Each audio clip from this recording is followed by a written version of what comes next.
Second half ও তো আর দৌড়াইতে পারতেছে না, হয়রান হয়ে গেছে না, কিন্তু এর আগের ফিনিশিং গুলো অনেক বেটার ছিল। আজকে হঠাৎ করে কি করলো বুঝলাম না। এটাকে মাত্র বলে ওই যে 8 মিনিট nervousness। বাকি আছে, 8 মিনিট সময় ব্যাপক পরিমাণে নষ্ট করছে বুনো।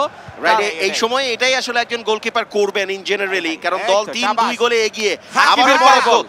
এই মুহূর্তে আশরাফ হাকিমি ছোট ছোট পাসে বল চলছে না, এল নাসরির কাছে হারাবে। কিন্তু বলটা স্ন্যাচ হয়েছে। এই গ্রিজমান। মুহূর্তে গ্রিজমান, কিলিয়ান এমবাপ্পে যদি বাড়িয়েছেন। পান বিপদ হয়ে সামনে যেতে পারে কেউ নেই। এবং তিনি পেয়েছেন এবং গোল, এবং গোল, এবং গোল।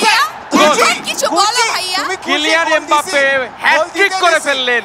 Kylian Mbappe 3, Morocco 0। খারাপ করছে আমার এবং ছোট ভাই। দিন শেষে যেটা হওয়ার সেটাই হলো, ফ্রান্সের সাথে তাদের লিড ধরে রাখতে পারলো না মরক্কো। আরো একবার এই মুহূর্তে বিশ্বের সেরা ফুটবলার কিলিয়ান এমবাপ্পে তার একটা ক্লিনিক্যাল ফিনিশ এবং 3-3 গোলে ম্যাচের সমতা। এবং ফ্রান্সের 3টি গোলই করেছেন কিলিয়ান এমবাপ্পে, কি অবিশ্বাস্য।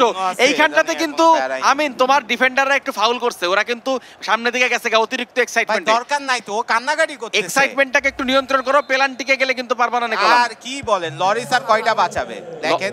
ভাই তুমি লরিসকে চেনো না। লরিসকে চিনি বলে 3 গোল দিছে মিয়া। এতক্ষণ প্রমাণ পায় নাই 3 আল্লাহ। গোল আর ভালো মাত্র গোলকিপার। 4 মিনিট করো পরেই ভাইয়া, তোমরা আমরা দোয়া করো। পেনাল্টি টাই ব্রেকারে চলে যেতে পারি। তবে সেই 4